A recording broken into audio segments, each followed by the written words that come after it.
ప్రభునామానికి మహిమ కలుగునుగాక.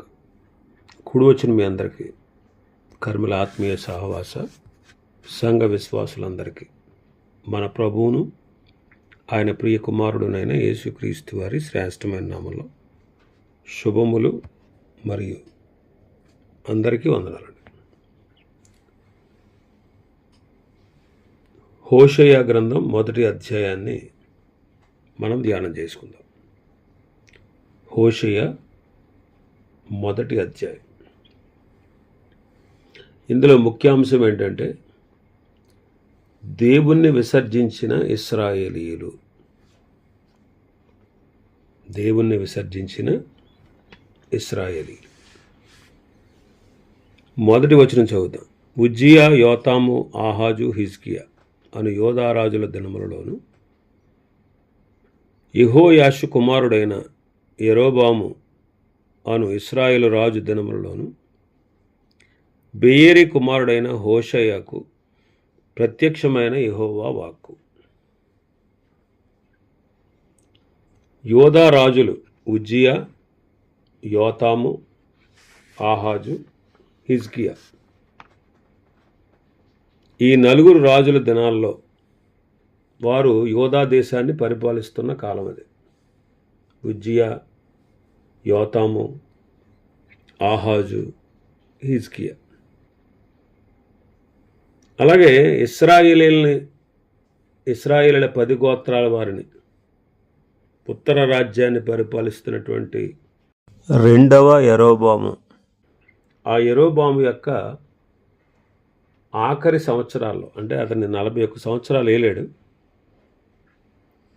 అతని కాలంలో ఈ హోషేయ ప్రవక్త ప్రవచించడం మొదలుపెట్టాడు. ఆ తర్వాత జకర్యా, షల్లూము, మెనహేము, పెకహ్యా, పెకహు, హోషేయ. ఈ రాజుల కాలంలో ఆయన ప్రవచిస్తూ వచ్చాడు. అంటే ఇంచుమించుగా 55 సంవత్సరాలు అతడు ప్రవచించాడు. 55 సంవత్సరాలు అంటే యెరోబాము పరిపాలించింది 41 సంవత్సరాలు. అతని కాలంలో ఒక 15 సంవత్సరాలు సుమారుగా, ఆఖరి కాలంలో అన్నమాట. అంటే 25 సంవత్సరాల నుంచి పరిపాలిస్తున్నాడు. సుమారుగా యెరోబాము పరిపాలిస్తున్న 25 సంవత్సరాల కాలం, 25 సంవత్సరాల తర్వాత నుంచి దాదాపుగా 55 సంవత్సరాలు అతడు ప్రవచించాడు. యెరోబాము ఇశ్రాయేలీల మొట్టమొదటి రాజు. ఇతడు దేవుని దృష్టికి చెడుతనము చేసినవాడు. ఆ రాజు దినాల్లో బెయేరి కుమారుడైనటువంటి హోషేయకు ప్రత్యక్షమైన వాక్కు అని మనం చదువుతున్నాం. బెయేరి అనగా బావి, హోషేయ అనగా రక్షణ. వీరిద్దరి పేర్లకు అర్థం ఏంటంటే బావిలో నుండి రక్షణ. బావిలో నుండి రక్షణ. యెషయా గ్రంథంలో మనం చదువుతాం కదా. యెషయా గ్రంథం 12వ అధ్యాయం 3వ వచనంలో మనం చూస్తే, కావున మీరు ఆనందపడి రక్షణాధారములైన బావులలో నుండి నీళ్లు చేదుకుందురు. మీరు ఆనందపడి రక్షణాధారమైన బావుల్లో నుండి నీరు చేదుకుందురు. హోషేయలు బైబిల్ గ్రంథంలో 6 ఉన్నారు. సంఖ్యాకాండం 13వ అధ్యాయం 8వ వచనంలో చూస్తే, నూను కుమారుడైన హోషేయ, అతనికి మోషే యెహోషువ అని పేరు మార్చాడు. 16వ వచనంలో చూస్తాం. దావీదు కాలంలో ఎఫ్రాయిము గోత్ర ప్రధాని అజజ్యాహు అనేవాని యొక్క కుమారుడు. దావీదు కాలంలో ఎఫ్రాయిము గోత్ర ప్రధాని అజజ్యాహు అనేవాని కుమారుడే హోషే, అతడొకడు. దినవృత్తాంతాల మొదటి గ్రంథం 27:20 మనం చదువుతాం. తర్వాత రాజుల 2వ గ్రంథం 17వ అధ్యాయం మొదటి వచనంలో యాలా కుమారుడైనటువంటి హోషేయ, ఇతడు ఇశ్రాయేలీలకు చివరి రాజు అన్నమాట. ఇశ్రాయేల్ దేశానికి చివరి రాజు. ఇతని కాలంలోనే ఇశ్రాయేలీలు అష్షూరు దేశానికి చెరగా కొనిపోబడ్డారు.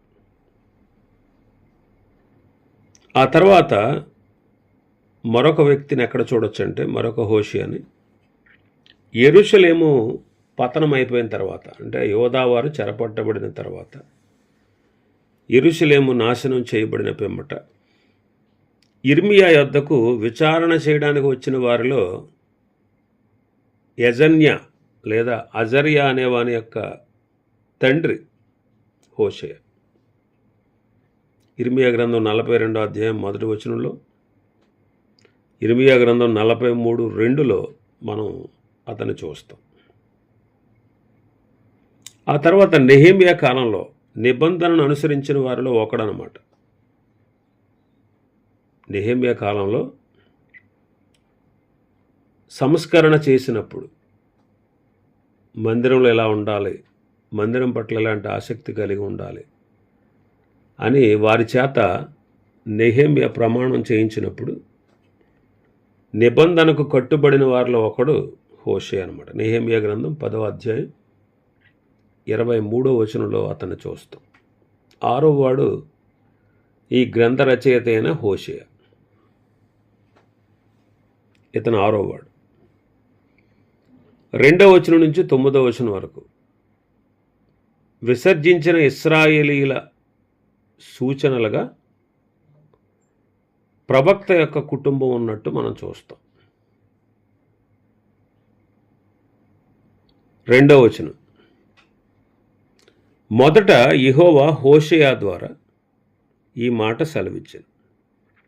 జనులు యెహోవాను విసర్జించి బహుగా వ్యభిచరించి ఉన్నారు కనుక నీవు పోయి వ్యభిచారము చేయు స్త్రీని పెండ్లాడి వ్యభిచారము వలన పుట్టిన పిల్లలను తీసుకొనుము అని ఆయన హోషేయకు ఆజ్ఞ ఇచ్చెను. మొదట యెహోవా హోషేయకు మాట ఆజ్ఞ ఇచ్చాడు. ఏమంటున్నారంటే, ఆయన జనులు ఆయన్ని విసర్జించారు, బహుగా వ్యభిచరించారు కనుక వ్యభిచారము చేత పుట్టిన పిల్లలు గల స్త్రీని పెండ్లి చేసుకోమని ఆజ్ఞ ఇచ్చారు. 2వ అధ్యాయం 4వ వచనం, దాని పిల్లలు జార సంతతి అయి ఉన్నారు, వారి తల్లి వేశ్యాత్వము చేసి ఉన్నది, వారిని కన్నది అవమానకరమైన వ్యాపారము చేయున్నది గనుక వారి యందు నేను జాలిపడను. అది నాకు అన్నపానములను గొర్రెబొచ్చును జనపనారను తైలమును మద్యమును ఇచ్చిన నా విటకాండ్రను నేను వెంటాడుదును అనుకొనుచున్నది. అన్నపానాలు, గొర్రెబొచ్చు, జనపనార, తైలం, మద్యం ఎవరిచ్చారు? ఇవి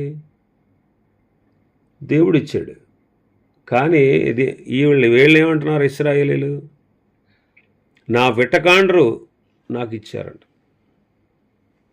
5వ అధ్యాయం 3వ వచనం, ఎఫ్రాయిమును నేను ఎరుగుదును, ఇశ్రాయేలు వారు నాకు మరుగైన వారు కారు. ఎఫ్రాయిము, నీవు ఇప్పుడే వ్యభిచరించుచున్నావు, ఇశ్రాయేలు వారు అపవిత్రులైరి. ఉపోద్ఘాతంలో చెప్పుకున్నాం మనం. ఎఫ్రాయిము అనే పేరు ఇశ్రాయేలీల 10 గోత్రాలకు చెందిన పేరు అని. యెహెజ్కేలు గ్రంథం 16వ అధ్యాయం 15వ వచనం, అయితే నీ సౌందర్యమును నీవు ఆధారము చేసుకుని నీకు కీర్తి వచ్చినందున నీవు వేశ్యవై దారిని పోవు ప్రతి వానితో బహుగా వ్యభిచరించుచు వచ్చితివి. పిలిచిన వానితో నెల్లపోతివి. ఇక్కడ దీని అర్థం ఏంటంటే వ్యభిచారము అనే మాట ఇక్కడ ఎందుకు ఉపయోగించబడుతుంది అంటే, వ్యభిచారము విగ్రహారాధనను సూచిస్తూ ఉంది. వ్యభిచారము విగ్రహారాధనను సూచిస్తూ ఉంది. విగ్రహారాధనను ఇక్కడ వ్యభిచారముతో పోల్చాడనమాట. అసలు యాక్చువల్గా యెషయా గ్రంథం 54:5 ఏం చెప్తుంది? నిన్ను సృష్టించిన వాడు నీకు భర్త అయి ఉన్నాడు. మనల్ని సృష్టించిన వాడు తండ్రి అయిన దేవుడు, యెహోవా దేవుడు. తండ్రి అయిన దేవుడు, కుమారుడైన దేవుడు, పరిశుద్ధాత్మ దేవుడు, త్రియేక దేవుడు మనలను సృష్టించాడు. ఆయన మనకు భర్త లాంటివాడు. మరి భర్తను విడిచిన భార్యను వ్యభిచారి అంటారు. భర్తను విడిచిపెట్టి వేరొకరిని అనుసరించే వారిని వ్యభిచారి అంటారు. మరి మన భర్త మన సృష్టికర్త, ఆయన విడిచిపెట్టి సృష్టిలో ఉన్న వాటిని పూజిస్తే మరి అది కూడా వ్యభిచారమే అంటారు. కాబట్టి ఇక్కడ వ్యభిచారము అంటే విగ్రహారాధన అని మనం గుర్తుపెట్టుకోవాలి. మరి ఆయన పరిశుద్ధుడైన దేవుడు, ఆయన విమోచకుడు, సర్వలోకానికి ఆయన దేవుడు. మరి అలాంటి పరిశుద్ధుడు, విమోచకుడు, సృష్టికర్త, సర్వలోకానికి ఆయనే దేవుడైనటువంటి ఆయన్ని విడిచిపెట్టి విగ్రహాలు పూజించడం వ్యభిచారము కాదా? ఇర్మియా గ్రంథం 3:8-9 రాళ్లతోనూ మొద్దులతోనూ వ్యభిచారం చేశాను. 9 8 చదివితే, ద్రోహిణి యొక్క ఇశ్రాయేలు వ్యభిచారం చేసిన హేతువు చేతనే నేను ఆమెను విడిచిపెట్టి ఆమెకు పరిత్యాగ పత్రిక ఇయ్యగా, విశ్వాసఘాతకురాలకు ఆమె సహోదరి అయిన యోధా చూచియు తానును భయపడక వ్యభిచారము చేయుచు వచ్చుచున్నది. రాళ్లతోనూ మొద్దులతోనూ వ్యభిచారము చేసెను. ఆమె నిర్భయముగా వ్యభిచారము చేసి దేశమును అపవిత్రపరిచెను. ఇక్కడ ఇశ్రాయేలు, యోధా ఈ 2 దేశాల గురించి చెబుతున్నాడు. కాబట్టి ఈ లోకంలో చూడండి, సర్వాన్ని సృష్టించిన సృష్టికర్త ఆయన. ఆయన పరిశుద్ధుడైన దేవుడు, ఆయనే మన విమోచకుడు, ఆయనే సర్వలోకానికి దేవుడు. మరి అలాంటి దేవుణ్ణి వదిలేసి లోకం చూడండి విగ్రహారాధనతో నిండిపోయింది. రోమాపత్రిక 1వ అధ్యాయంలో చదువుతాం. రోమాపత్రిక 1వ అధ్యాయం 23 నుంచి చదివితే, వారు అక్షయుడగు దేవుని మహిమను క్షయమగు మనుషుల యొక్కయు, పక్షుల యొక్కయు, చతుష్పాద జంతువుల యొక్కయు, పురుగుల యొక్కయు ప్రతిమా స్వరూపముగా మార్చిరి. అట్టివారు 25 అట్టివారు దేవుని సత్యమును అసత్యమునకు మార్చి సృష్టికర్తకు ప్రతిగా సృష్టమును పూజించి సేవించిరి.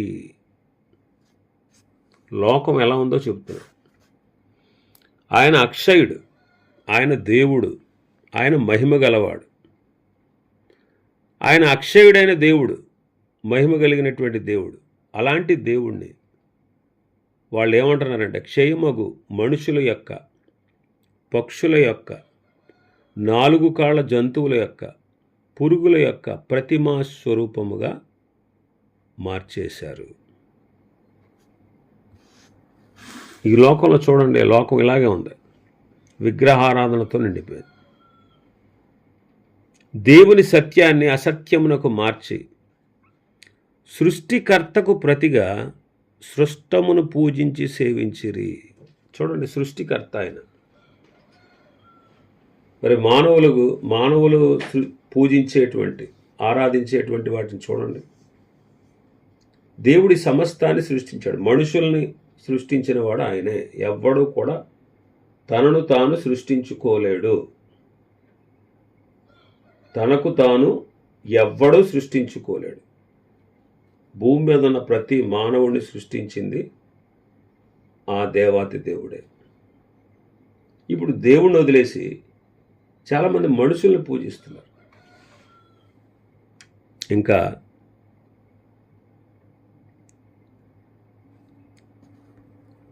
పక్షులను పూజిస్తున్నారు. ఇంకా 4 కాళ్ళ జంతువులను పూజిస్తూ ఉన్నారు. ఆ తర్వాత పురుగులంటే దేశమంతా కూడా పురుగులు అంటే సర్పారాధన. వాళ్ళు దేవుణ్ణి ఇలా మార్చేశారు. దేవుడు ఎద్దు లాంటి వాడు, దేవుడు పాము లాంటి వాడు, దేవుడు పక్షి లాంటి వాడు, దేవుడు మనిషి లాంటి వాడు అని భ్రమపడుతున్నారు. ఆయన సర్వాన్ని సృష్టించాడు. ఈ సృష్టి యావత్తు చేసినవాడు ఆయనే. భూమిని కలగజేసినవాడు ఆయనే, ఆకాశ విశాలాన్ని చేసినవాడు ఆయనే, వెలుగును కలగజేసినవాడు ఆయనే, సూర్యచంద్రుని నక్షత్రాలను కలగజేసినవాడు ఆయనే, మనుషుల్ని సృష్టించినవాడు ఆయనే. అలాగే పక్షులు, జలచరాలు, జంతువులు, మృగాలు, చెట్లు, మొక్కలు ఇవన్నీ కలగజేసింది ఆయన. మరి మనుషులు ఏం చేస్తున్నారు? ఆ సృష్టికర్తను వదిలేసి సృష్టిని పూజిస్తున్నారు. దాన్నే పరిశుద్ధ గ్రంథం ఏమంటుందంటే వ్యభిచారము అంటుంది. ఇట్టి విగ్రహారాధికులు వీళ్ళెవరు? ఇశ్రాయేలీలు ఎవరు? దేవుని సంతానం. అంటే దేవుడు అబ్రహామును ఏర్పాటు చేసుకుని అబ్రహాములో నుండే విమోచకుణ్ణి ఈ లోకానికి పంపిస్తాను అని వాగ్దానం చేశాడు. ఎప్పుడో ఆదికాండంలో 3వ అధ్యాయంలో ఆదాము పతనమైపోయిన రోజున విమోచకుడిని పంపుతానన్నాడే, ఆ విమోచకుడిని అబ్రహాము అనే సంతతి నుండి తీసుకురావాలని దేవుడు ఆశించాడు. అందుకు అబ్రహాముని ఏర్పరచుకున్నాడు. ఇంకా అబ్రహాము సంతానానికి ఒక దేశాన్ని ఇచ్చాడు. అబ్రహాము సంతానికులకు ధర్మశాస్త్రాన్ని ఇచ్చాడు. అబ్రహాము సంతతి వారి ద్వారా లోకానికి అంతటికి కూడా పరిశుద్ధ గ్రంథాన్ని, తన మాటలు కలిగినటువంటి జీవ గ్రంథాన్ని ఇవ్వాలని, వారి ద్వారా లోకానికి తాను పరిచయం కావాలని, తాను పంపబోయే విమోచకుడు వారిలో నుండే రావాలని దేవుడు సంకల్పించాడు. వారి సంతతే అబ్రహాం కుమారుడైన ఇస్సాకు, ఇస్సాకు కుమారుడైన యాకోబు, యాకోబుకి 12 మంది కుమారులు. ఈ 12 మంది 12 గోత్రాల వారు.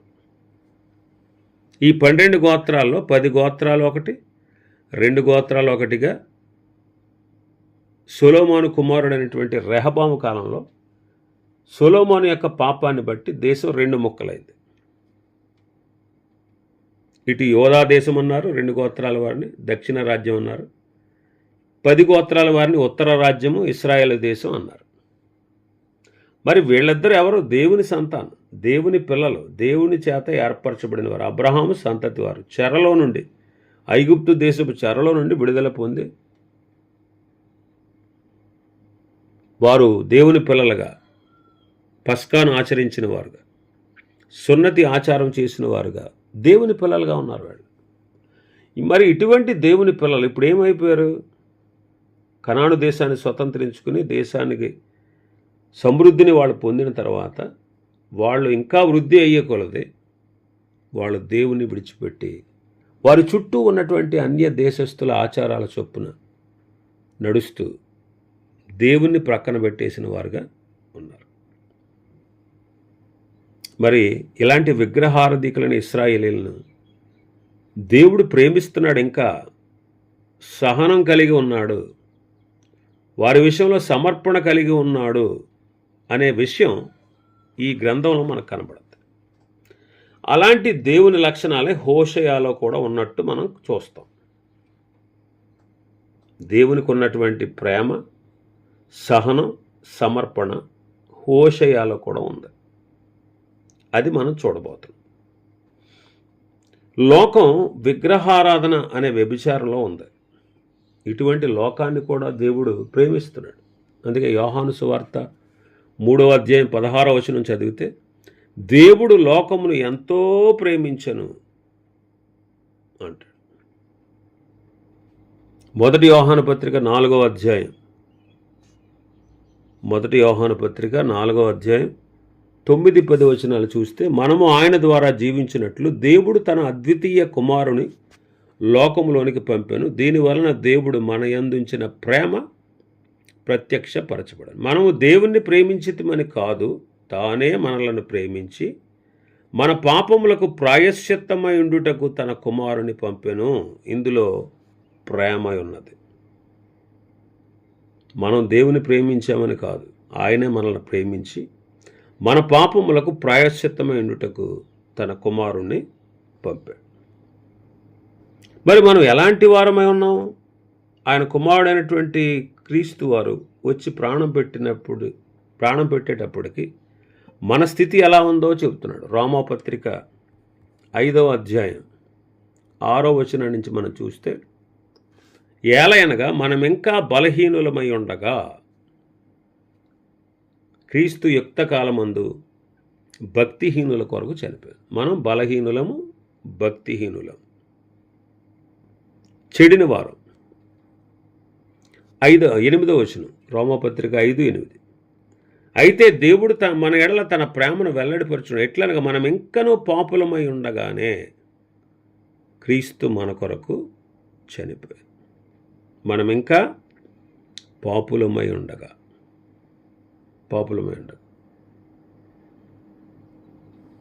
కాబట్టి శత్రువులమై ఉండగా అంటాడు. ఇలాగ మనం ఉన్నాం. బలహీనులం, భక్తిహీనులం, చెడిపోయిన వారం, పాపులము, శత్రువులమై ఉన్నాం. 10వ వచనంలో, ఏలైనగా శత్రువులమై ఉండగా ఆయన కుమారుని మరణము ద్వారా మనము దేవునితో సమాధానపరచబడిన వారమై ఆయన జీవించుట చేత మరి నిశ్చయముగా రక్షింపబడదు. అందుకే సిలువలో ఆయన వేలాడుతూ ఆయన ప్రార్థన చేశారు. ఏమని? తండ్రి, వీరేమి చేయుచున్నారో వీరెరుగరు గనుక వీరిని క్షమించుము అని ప్రార్థించారు, ఆయన్ని హింసిస్తున్న వారిని గురించి. కాబట్టి ఇందులో దేవుని యొక్క సహనం కనబడతా ఉంది. ఇంకా తిమోతి మొదటి పత్రికలో మనం చదువుతాం, ఈయన అందరి కొరకు తన్ను తానే సమర్పించుకున్నాడు అని. తిమోతి మొదటి పత్రిక 2వ అధ్యాయం 5-6 వచనాలు. దేవుడొక్కడే, దేవునికి నరులకును మధ్యవర్తి ఒక్కడే, ఆయన క్రీస్తు యేసున నరుడు. ఈయన అందరి కొరకు విమోచన క్రయధనముగా తన్ను తానే సమర్పించుకునెను. ఇందులో సమర్పణ కనబడుతుంది. మొదటిగా దేవునిలో ప్రేమ, రెండవది సమర్పణ. అలాగే మనలో కూడా క్రీస్తు ప్రేమ ఉండాలి. మనకు అనుగ్రహించబడిన పరిశుద్ధాత్మ ద్వారా దేవుని ప్రేమ మన హృదయాల్లో కుమ్మరించబడింది. అందుకే ఆయన అన్నారు, నేను మిమ్మల్ని ప్రేమించినట్టే మీరును ఒకరినొకరు ప్రేమించుకోండి అని ప్రభు చెప్పారు. యోహాను సువార్త 13వ అధ్యాయం 34-35 వచనాలు. మీరు ఒకరినొకడు ప్రేమింపవలనని మీకు క్రొత్త ఆజ్ఞ ఇచ్చుచున్నాను. నేను మిమ్మల్ని ప్రేమించినట్టే మీరును ఒకరినొకడు ప్రేమింపవలను. మీరు ఒకరి ఎడల ఒకడు ప్రేమ గలవారైన ఎడల దీనిని బట్టే మీరు నా శిష్యులని అందరూ తెలుసుకుంటారు. కొలసీ పత్రికలో కూడా మనం చదువుతాం. కొలసీ పత్రిక 3వ అధ్యాయం 12 నుంచి మనం చదివితే, దేవుని చేత ఏర్పరచబడిన వారిని, పరిశుద్ధులను, ప్రియులైన వారికి తగినట్లు మీరు జాలిగల మనస్సును, దయాళత్వమును, వినయమును, సాత్వికమును, దీర్ఘశాంతమును ధరించుకుని, ఎవడైనను తనకు హాని చేసినని ఒకడు అనుకుని ఎడల ఒకరినొకడు సహించుచు ఒకరినొకడు క్షమించుడి. ప్రభువు మిమ్మల్ని క్షమించినలాగున మీరును క్షమించుడు. వీటన్నిటిపైన పరిపూర్ణతకు అనుబంధమైన ప్రేమను ధరించుకోండి. కాబట్టి బైబిల్లో ఉండేటువంటి దేవుడు భవిష్యత్తును ఎరిగినవాడు. ఒక కార్యము జరగక ముందే అది జరగబోతుంది అని ఆయనకు తెలుసు. ఏమి జరగబోతుందో కూడా ఆయనకి బాగా తెలుసు. ఏమి జరగబోతుందో కూడా ఆయన బాగా తెలుసు. కాబట్టి ముందే భవిష్యత్తును ఎరిగినవాడు కాబట్టి ప్రవక్త అయిన హోషేయతో ఆరంభంలోనే ఫలానా స్త్రీని పేరు పెట్టి ఆమెను భార్యగా చేసుకో అన్నాడు. యెహోవా ఆయన సెలవిచ్చింది ఏంటంటే, పెండ్లాడిన తర్వాత పిల్లల కన్న తర్వాత వేశ్య వంటిది అవుతుంది అని చెప్పాడు. అందుకే 2వ వచనంలో చూస్తే, వ్యభిచారము చేయు స్త్రీని పెండ్లాడి వ్యభిచారం వలన పుట్టిన పిల్లలను తీసుకొనుమని ఆయన హోషేయకు ఆజ్ఞ ఇచ్చెను. అంటే వేశ్యగా ఉన్నప్పుడే ఆమెకు పిల్లలు ఉన్నారని కాదు, అతడు పెండ్లి చేసుకున్నాడు.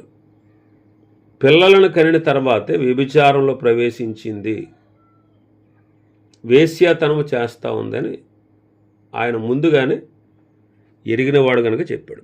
చరిత్రకారులు చెప్పేది ఏంటంటే, ఆమె మొదట వ్యభిచారి కాదు, పెండ్లి చేసుకున్న తర్వాత పిల్లలను కన్న తర్వాత వ్యభిచారం మొదలుపెట్టి వేశ్యగా ఉంది అని చాలామంది బైబిల్ పండితులు చెబుతారు.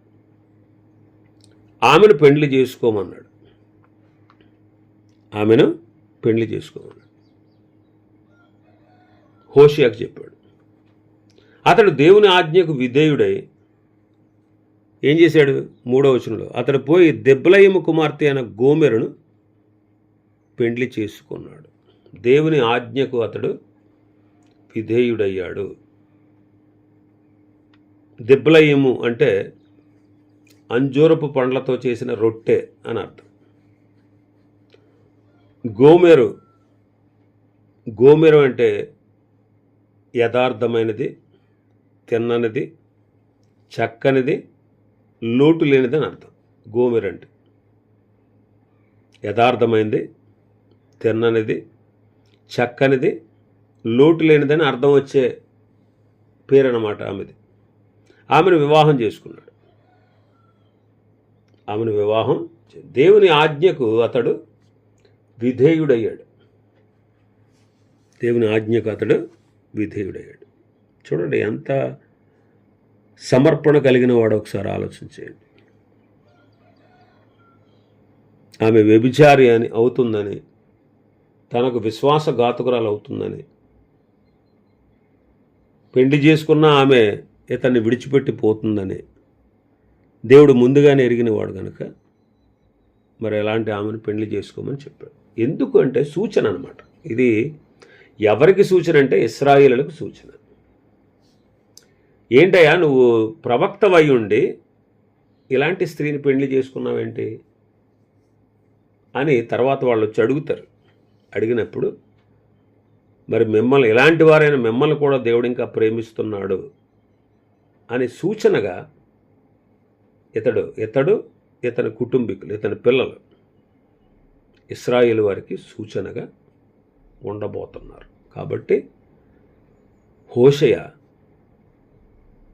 ఎంతో సమర్పణ కలిగి దేవుని ఆజ్ఞను శిరసా వహించాడు. దేవుని ఆజ్ఞను పాటించాడు. ఇంకా చాలా విషయాలు ఉన్నాయి ఈ అధ్యాయంలో. ప్రభు చిత్తమైతే రేపటి దినం మరికొన్ని విషయాలు ధ్యానం చేసుకుందాం. దేవుడి వర్తమాన వాక్యాన్ని మన వినికిడిలో ఆశీర్వదించునుగాక. ఆమేన్. ప్రార్థన చేసుకుందాం.